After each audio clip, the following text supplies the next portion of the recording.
ജമാഅത്തെ ഇസ്ലാമിയുടെ അടിസ്ഥാന ആശയം ഒരു മതരാഷ്ട്രവാദമാണല്ലോ അവരുടെ അടിസ്ഥാന ആശയം എന്ന് പറയുന്നത് തന്നെ. അവര് ആ വാദമൊന്നും അവരില്ല, അങ്ങനത്തെ ഒരു മതരാഷ്ട്രവാദം അവരിപ്പോ ഉന്നയിക്കുന്നില്ല. വി.ഡി. സതീശൻ പറയുന്നതാണോ യാഥാർത്ഥ്യം? ജമാഅത്തെ ഇസ്ലാമി മതരാഷ്ട്രവാദം അവസാനിപ്പിച്ചോ?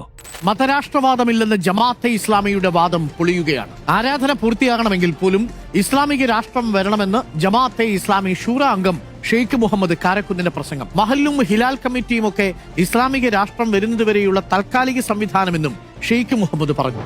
ആവശ്യങ്ങൾ നിറവേറ്റാൻ മതേതര മുഖം മൂടി അണിയുന്ന ഈ തീവ്രവാദികളുടെ പൊയ്മുഖമാണ് ഇവിടെ വെളിച്ചത്തായത്. പ്രബോധനം 50ാം വാർഷിക പതിപ്പിലൂടെ സ്വയം തുറന്നു സമ്മതിക്കുന്ന ജമാഅത്ത് അജണ്ടകളാണിത്. ജമ്മു കാശ്മീരിൽ തീവ്രവാദം വേരുപിടിച്ചപ്പോൾ അതിനു വളമിട്ടത് ജമാഅത്തെ ഇസ്ലാമിയുടെ സ്വാധീനമാണ്. താഴ്വരയെ നടുക്കിയ ഹിസ്ബുൽ മുജാഹിദ്ദീൻ ജമാഅത്തിന്റെ സ്വന്തം പോഷക സംഘടനയാണ്. കൊടും ഭീകര സംഘടനയായ അല്ലാഹ് ടൈഗേഴ്സിനെ രൂപീകരിച്ചതും ഇതേ ജമാഅത്ത് തന്നെ. തീവ്രവാദ ഗ്രൂപ്പുകളെ ഏകോപിപ്പിക്കുന്ന കമാൻഡ് സെന്ററായി ജമാഅത്ത് പ്രവർത്തിക്കുന്നു. ജിഹാദി കൗൺസിൽ ചെയർമാൻ അലി മുഹമ്മദ് ദാർ ജമാഅത്തിന്റെ ഉന്നത നേതാവുമാണ്.